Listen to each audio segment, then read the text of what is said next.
তখন আপনি বলবেন যে এত ছোট হুজুর এত বড় কথা কইতে বলছে কে? কে বলে? আমি বলবো না, আপনারা বলবেন? এই জন্য এই যে ওলামা একরাম ময়দানে কথা বলুক, এটা আপনারা চান কি চান না? আরো যেমন চান কি চান না?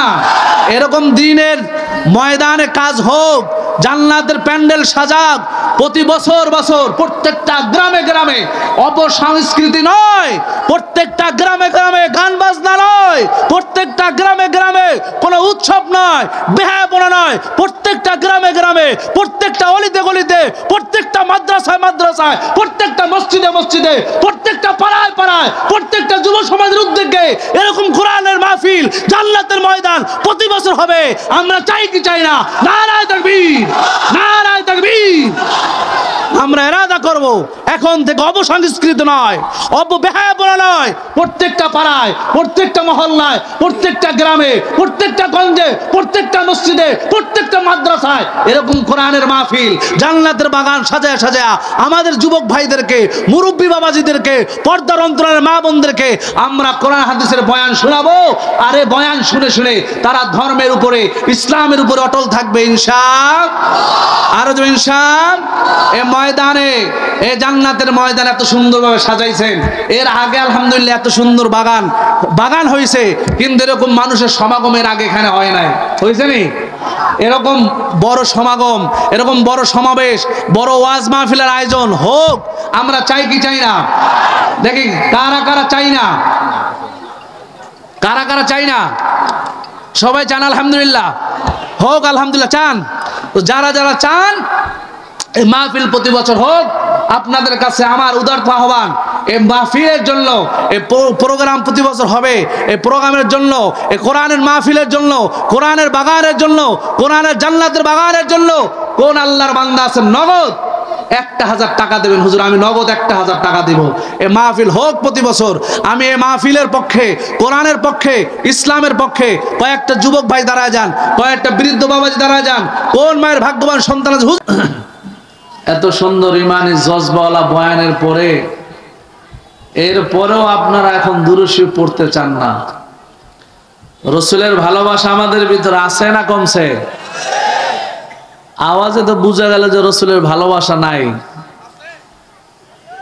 দুরূদ শরীফের বয়ান শুনতে শুনতে চুলদারি সব সাদা হয়ে গেছে। রাসূলের ভালোবাসা যদি দিলের ভিতরে থাকতো, আমার তো আর বয়ান করা লাগতো না যে রাসূলের শানে দরুদ যখন পড়বেন মহব্বতে, ভালোবাসা দিয়া, দিল দিয়া, আবেগ দিয়া, উচ্চ স্বরে জোরে পড়বেন, এটা বলা লাগতো। তা আপনারা কেন পড়েন না বলেন? রাসূলের ভালোবাসা অন্তরে আসলে প্রকৃতভাবে আমাদের নাই। যদি থাকতো তাহলে আর বয়ান করা লাগতো না। আমি আপনারে কি করে বুঝাই বলেন? যার দিলের ভিতরে রাসূলের ভালোবাসা নাই তারে আমি কি করে বুঝাই? যার ভিতরে রাসূলের ভালোবাসা আছে সে বুঝবে আসলে প্রকৃত ভালোবাসা কি জিনিস। ভালোবাসার মানুষের কথা, আপনি যাকে ভালোবাসেন তার কথা যদি আপনার সামনে বলা হয়, ওনার নাম যত বেশি আপনার সামনে নেওয়া হবে, আপনার দিলের ভিতরে তত বেশি মজা লাগবে, ঠিক না? রসুলকে আপনারা যারা ভালোবাসেন তারা রসুলের শানে দরুদ পড়তে মজা পাবেন।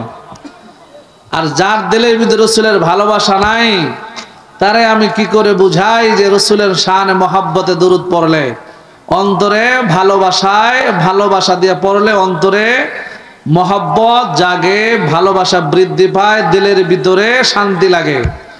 এই জন্য আমাদের দুরূদ শরীফ দরকার আছে না নাই?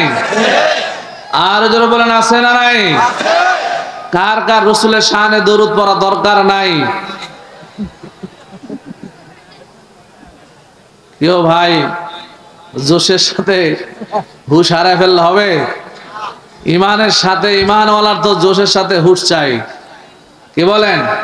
অধিকাংশ যুবক মানুষ যারা হাত উঠাইছে, দুই একজন মুরব্বী মনে হয়, যুবক ভাই কম উঠাইছে। জোশের সাথে কি চাই? আরো বলেন, জোশের সাথে কি চাই? জোশের সাথে হুশ না থাকলে আমাদের কপালে খুব খারাপ জিনিস, খারাপ ভাগ্য লিখিত। কারণ জোশের সাথে হুশ না থাকলে তো আমাদেরকে আপনারা ওই পর্যন্ত পাঠায়, এরপর আর আপনাদের হুশ থাকবে না। বুঝতেছেন? জোশ আছে মগার কি নাই, হুশ নাই। জোশে আমাদেরকে নিয়ে আপনারা ওই পর্যন্ত পাঠায়া আপনাদের হুশ হারায় ফেলছেন, আর খবর নাই আপনাদের। এই জন্য জোশের সাথে হুশ রাখা চাই। রাখবেন তো ইনশাআল্লাহ? রসুলের শানে দরুদ পড়ব অন্তর থেকে, আওয়াজ দিয়া, দিল থেকে মহব্বতে, দিলকে উজাড় করে আওয়াজ দিয়া পড়বেন ইনশাআল্লাহ। আর যাবেন ইনশাআল্লাহ। আকাশ জমিন পাহাড় চন্দ্র তারা সবই তোমার নামের উসিলা। আকাশ জমিন পাহাড় চন্দ্র তারা সবই তোমার নামের উসিলা। তোমার শানে পড়লে দুরূদ হৃদয়ে ভরে যায়, ঠিক না? তোমার শানে পড়লে দুরূদ হৃদয়ে যে জুড়ায়। ও মদিনার কামলেওয়ালা সালাম তোমায়, ও মদিনার কামলেওয়ালা। এই পৃথিবী সৃষ্টি তোমার নামের উসিলায়, এই পৃথিবী সৃষ্টি তোমার নামের উসিলায়। ও মদিনার কামলেওয়ালা সালাম তোমায়, ও মদিনার তোমার নামের আশিক হলো যারা দো জাহানে ধন্য হলো তারা। কি ঠিক কিনা? ওমরের মতো ব্যক্তির দাম ছিল? বিশ্ব নবীর মাথা আনতে যায় সবচাইতে বড় টেরোরিস্ট কি? রসুলের মাথা আনতে যে যায় এর চাইতে বড় সন্ত্রাসী আর এই জমিনে কে হতে পারে বলেন? কিন্তু রসুলের হাতে হাত দিয়ে কালেমা পড়ার পরে দাম কমছে না বাড়ছে? আওয়াজ দিয়ে যুবক ভাইরা বলো, দাম কমছে না বাড়ছে? তোমার নামের আশিক হলো যারা দো জাহানে ধন্য হলো তারা। এই আশিকে যেন তোমার কদমে লুটায়, এই আশিকে যেন তোমার কদমে লুটায়। ও মদিনার কামলেওয়ালা, ও মদিনার কামলেওয়ালা সালাম তোমায়। রসুলের শানে দরুদ বললে মজা লাগেনি? এ যুবক ভাই লাগেনি?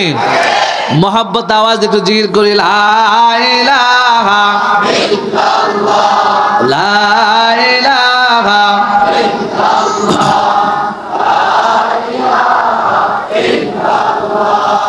লা ইলাহা ইল্লাল্লাহ, লা ইলাহা ইল্লাল্লাহ, লা ইলাহা ইল্লাল্লাহ মুহাম্মাদুর রাসূলুল্লাহ সাল্লাল্লাহু আলাইহি ওয়াসাল্লাম। ओह नबियों में रहमत लक़ब पाने वाला, ओह नबियों में रहमत लक़ब पाने वाला, मुरादे गरीबों की बरलाने वाला,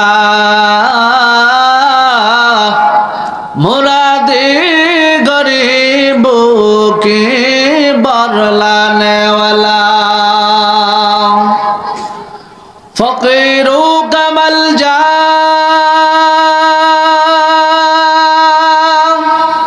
ज़ईफ़ों का मअवा, यतीमों का वली, गुलामों का मौला, यतीमों का वली, गुलामों का मौला। इश्क महबूब खुदा जिस दिल में हासिल नहीं, लाखों मोमिन हो मगर में कामिल नहीं, लाखों मोमिन हो मगर ईमान में कामिल नहीं। अल्हम्दुलिल्लाह। মাদ্রাসা বাইতুল হাফিজ নবীনগর বাজার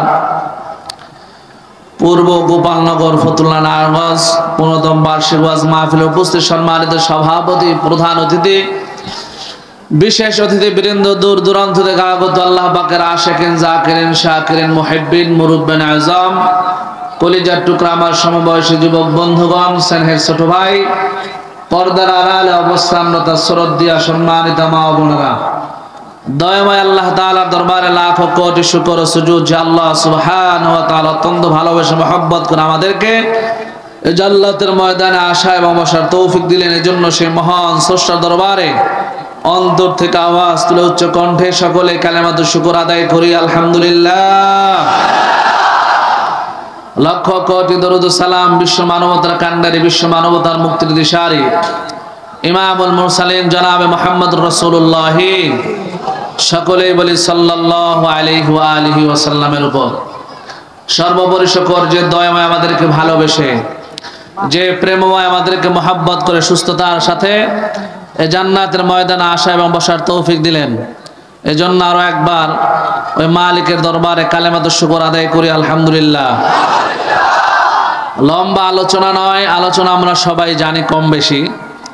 যার অপেক্ষায় আপনারা অপেক্ষমান আমাদের লক্ষ যুবকের হৃদয়ের স্পন্দন খতিবুল উম্মাহ আল্লামা হাফিজুর রহমান সিদ্দিক কুয়াকাটা হুজুর অল্প কিছুক্ষণের মধ্যে চলে আসবেন ইনশাআল্লাহ। হুজুরে আসার আগ পর্যন্ত মুখতাসার কিছু কথা হবে। আল্লাহ তাআলা আমাদেরকে যে কথাগুলো হবে, কথাগুলোর উপর আগে আমাকে এবং এরপর আপনাদেরকে আমল করার তৌফিক দান করুক, বলেন আমিন। আর হুজুর বলে আমিন। লাকাদ কানা লাকুম ফি রাসূলিল্লাহি উসওয়াতুন হাসানাহ। সবাই খেয়াল করেন এদিকে। আল্লাহ সুবহানাহু ওয়া তাআলা বলেন লাকাদ কানা লাকুম ফি রাসূলিল্লাহি উসওয়াতুন হাসানাহ। You have in the messenger of Allah a beautiful pattern. তোমাদের জন্য রয়েছে সুন্দর আদর্শ, তোমাদের জন্য রয়েছে উত্তম আদর্শ একমাত্র রাসূল করিম সাল্লাল্লাহু আলাইহি ওয়াসাল্লামের আদর্শের ভিতরে। বলেন আমাদের জন্য সুন্দর আদর্শ কার আদর্শের ভিতরে? রাসূল আকরাম সাল্লাল্লাহু আলাইহি ওয়াসাল্লামের আদর্শের ভিতরে আমাদের জন্য রয়েছে উত্তম আদর্শ।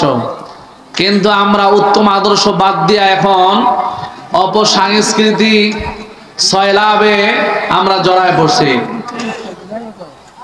বিজাতীয় সংস্কৃতি, খ্রিস্টান, ইহুদি নাসারাদের কালচার আমাদের সমাজের ভিতরে ঢুকে গেছে। অথচ আমাদের জন্য সুন্দর আদর্শ কার আদর্শের ভিতরে?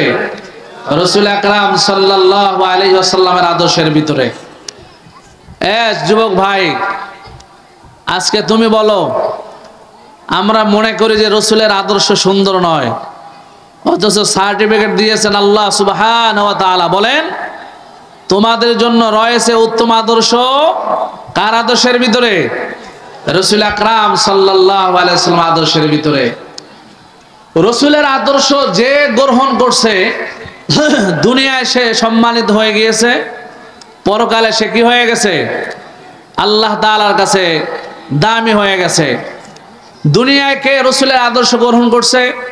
আমাদের সামনে ওপেন।